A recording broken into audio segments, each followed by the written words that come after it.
देश विदेश में सबसे पहले बात पूर्वोत्तर भारत की करेंगे। यहां पर कई राज्य बारिश और बाढ़ से बेहाल फिलहाल नजर आ रहे हैं। असम के 32 जिलों में 30 लाख से ज्यादा लोग प्रभावित हुए हैं। मेघालय में 12 जिले प्रभावित हुए हैं और 24 घंटे में 20 गांवों के कम से कम 134 लोग प्रभावित हुए हैं। असम में 4000 से ज्यादा गांव प्रभावित हैं और 1.5 लाख से ज्यादा लोग यहां पर राहत शिविरों में हैं। बीते 36 घंटे में असम में लैंडस्लाइड में 11 की मौत हुई है और 19 लोग लापता बताए जा रहे हैं। असम में कल 8 लोग बाढ़ में डूबे और अप्रैल से अब तक 62 लोगों की मौत हो चुकी है। हफ्ते भर में असम मेघालय में लैंडस्लाइड और बाढ़ से कम 42 की मौत हुई है और बाढ़ की वजह से हालात वहां पर चिंताजनक बने हुए हैं। तस्वीरों में आप देख रहे हैं किस तरीके से नदियां जो है वो उफान पर हैं और लोगों को खासी परेशानी यहां पर हो रही है।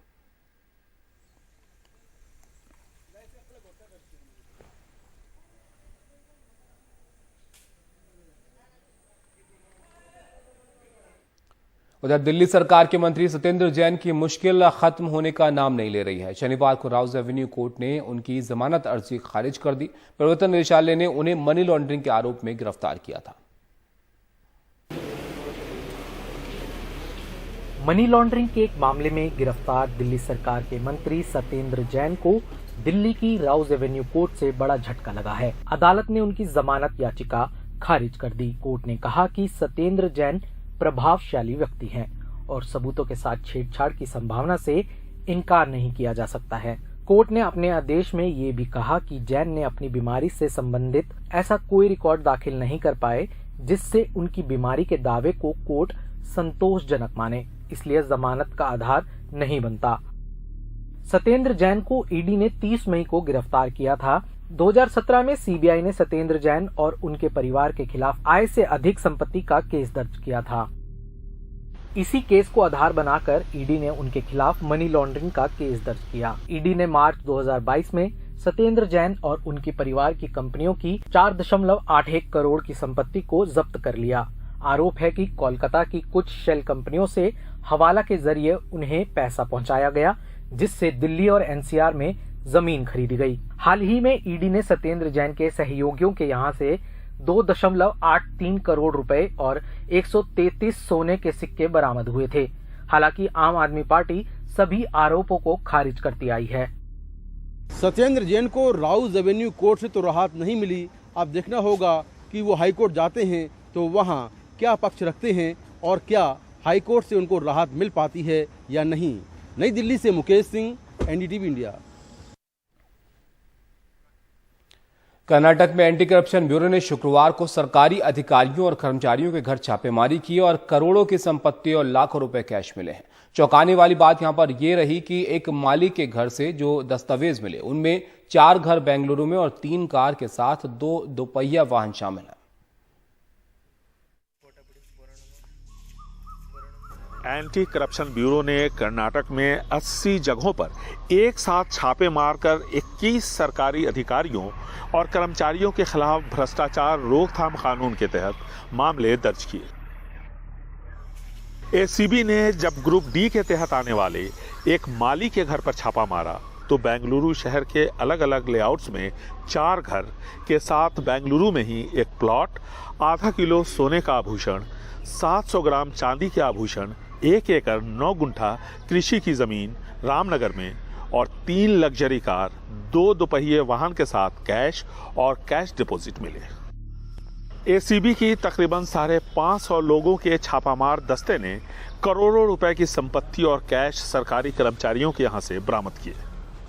इससे पहले के छापे के दौरान एसीबी टीम को अपनी आंखों पर भरोसा नहीं हुआ जब एक जूनियर इंजीनियर के घर में लगे पाइप से नोटों की बारिश शुरू हो गई।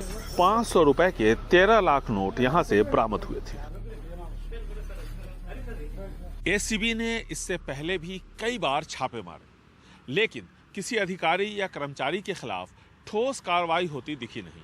ऐसे में भ्रष्टाचार के रोकथाम के लिए पड़ने वाले इन छापों का डर किसी में दिखता नहीं। बेंगलुरु से कैमरामैन गोविंद मूर्ति के साथ निहाल खिदवई, एनडीटीवी इंडिया। 2 दिवसीय गुजरात दौरे पर पहुंचे प्रधानमंत्री मोदी ने शनिवार के दिन अपनी मां हीराबेन के 100वें जन्मदिन पर उनसे मुलाकात की और बाद में वडोदरा में आयोजित किए गए गुजरात गौरव अभियान में पीएम ने 21,000 करोड़ की परियोजनाओं का उद्घाटन किया और शिलान्यास किया। इस दौरान प्रधानमंत्री ने लोगों को संबोधित भी किया, लेकिन अग्निपथ को लेकर चल रहे हिंसा पर उन्होंने कोई बयान नहीं दिया। अपनी मां हीराबेन के 100वें जन्मदिन के मौके पर प्रधानमंत्री नरेंद्र मोदी शनिवार सुबह 6:30 बजे ही गांधीनगर स्थित रायसन गांव पहुंचे और उन्होंने कुछ समय अपनी मां के साथ बिताए। अपनी माता के स्वास्थ्य के लिए आयोजित पूजा में प्रधानमंत्री ने हिस्सा लिया और उनसे बातचीत भी की।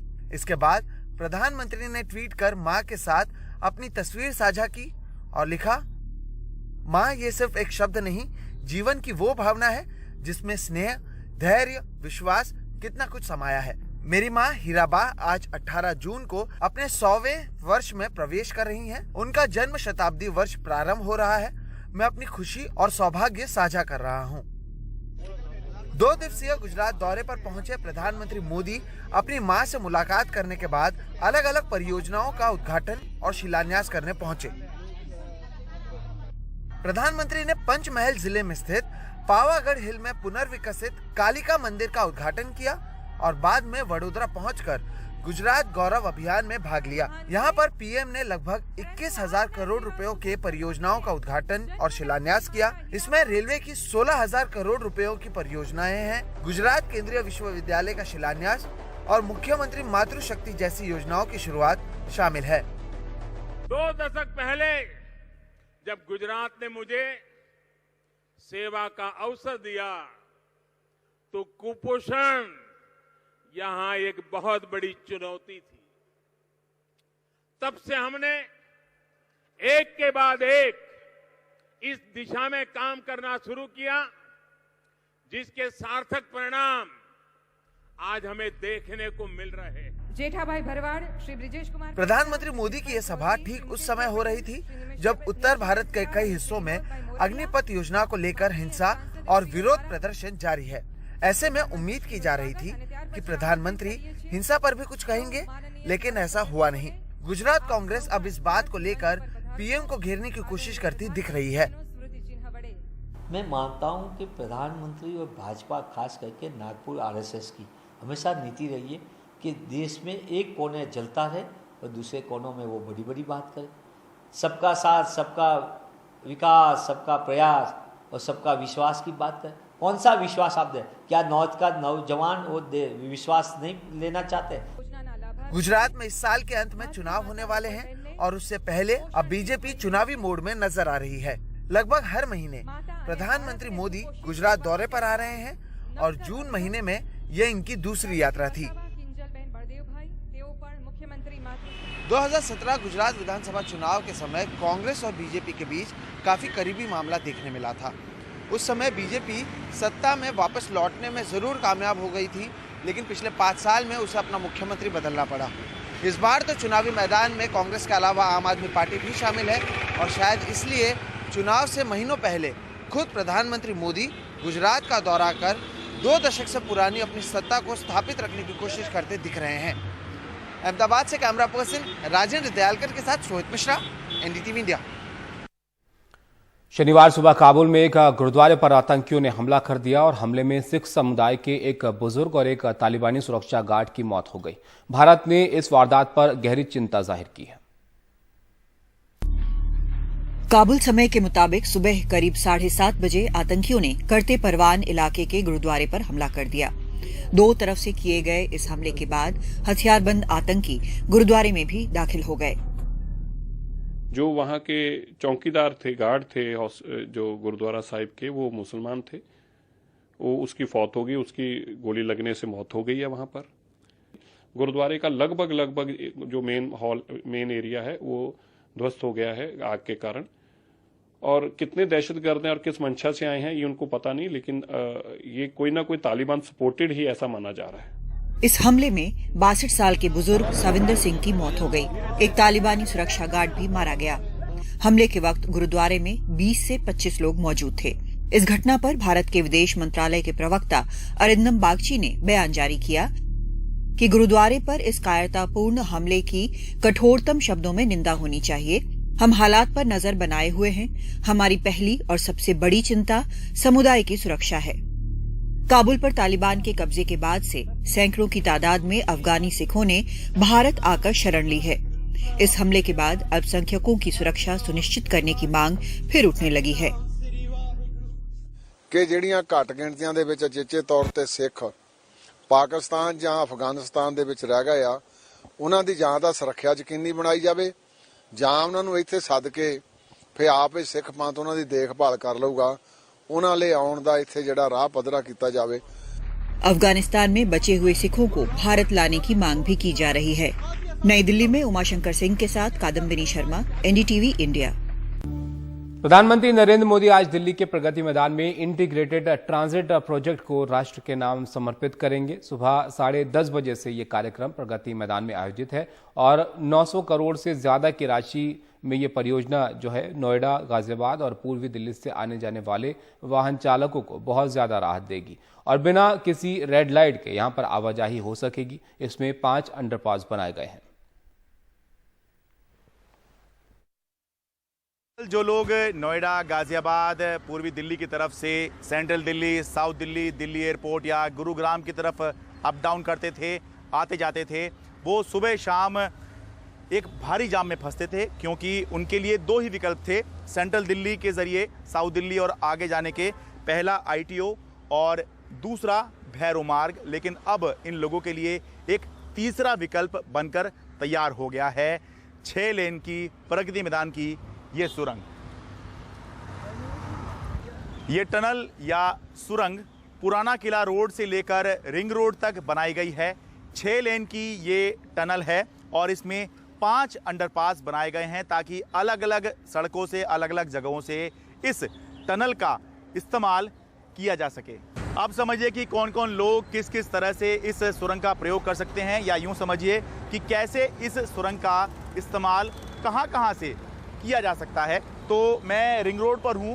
जो लोग भी नोएडा, गाजियाबाद या पूर्वी दिल्ली की तरफ से रिंग रोड पर आएंगे तो भैरव मार्ग वाला टर्न क्रॉस करते ही आपको ये सुरंग का टर्न मिलेगा। आप इस सुरंग में टर्न हो जाइए।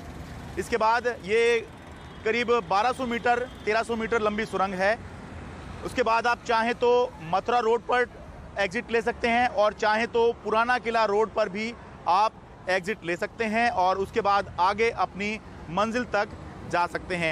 जैसे आप इससे जा सकते हैं इस सुरंग के ज़रिए, वैसे ही और वही लोग वापस भी आ सकते हैं। यानी कि आने जाने का ये पूरा सिस्टम बनाया गया है। इसके ज़रिए आप ITO या भैरव मार्ग जाने से बच जाएंगे। हालांकि कुछ काम अभी भी बचा हुआ है, इसलिए शुरुआत में सभी अंडरपास एक साथ चालू नहीं होंगे। लेकिन क्योंकि मुख्य टनल जो है, मुख्य सुरंग जो है और ज़्यादातर जो अंडरपास हैं वो तैयार हो चुके हैं, इसलिए रविवार से दिल्ली NCR के या कहीं के भी लोग जो यहाँ पर आ रहे हैं इस टनल का इस्तेमाल कर सकेंगे। जो लोग सेंट्रल दिल्ली या इंडिया गेट के ज़रिए पूर्वी दिल्ली, नोएडा, गाजियाबाद की तरफ जाना चाहते हैं वो पुराना किला रोड पर जो टनल का एंट्री एग्जिट है उसका इस्तेमाल कर सकते हैं। जबकि जो लोग दक्षिण दिल्ली से आ रहे हैं यानी कि चिराग दिल्ली, डिफेंस कॉलोनी, लाजपत नगर की तरफ से, चिड़ियाघर की तरफ से आ रहे हैं और उनको नोएडा, गाजियाबाद, पूर्वी दिल्ली जाना है तो मथुरा रोड पर national sports club of India के ठीक सामने ये एंट्री पॉइंट उनके लिए दिया गया है और इस एंट्री पॉइंट के ठीक सामने ही वो एग्जिट पॉइंट है जो आप रिंग रोड से जब आप इस टनल का इस्तेमाल करते हैं और मथुरा रोड के लिए आते हैं तो ठीक सामने ही वो एग्जिट है जहां पर आप एग्जिट होंगे। तो ये रिंग रोड से मथुरा रोड और मथुरा रोड से रिंग रोड जाने का ये रास्ता है। एक बार ये प्रोजेक्ट पूरा हो जाएगा तो मथुरा रोड ITO से लेकर दिल्ली पब्लिक स्कूल तक पूरी तरह से सिग्नल फ्री हो जाएगी। ये प्रगति मैदान भी पुनर्विकसित किया गया है। यहाँ पर भी अगर आपको जाना होगा तो इस टनल का इस्तेमाल किया जा सकता है। करीब 5000 गाड़ियों के लिए प्रगति मैदान में ये नीचे ही अंडरग्राउंड पार्किंग बनाई गई है। इस पूरे प्रोजेक्ट पर 900 करोड़ रुपए से ज्यादा का खर्च आया है। वैसे ये प्रोजेक्ट मार्च 2019 तक पूरा हो जाना चाहिए था, लेकिन कोरोना लॉकडाउन समेत कुछ कारण हैं जिनके चलते 3 डेडलाइन मिस करने के बाद आखिरकार ये सुरंग आम लोगों के लिए बनकर तैयार है।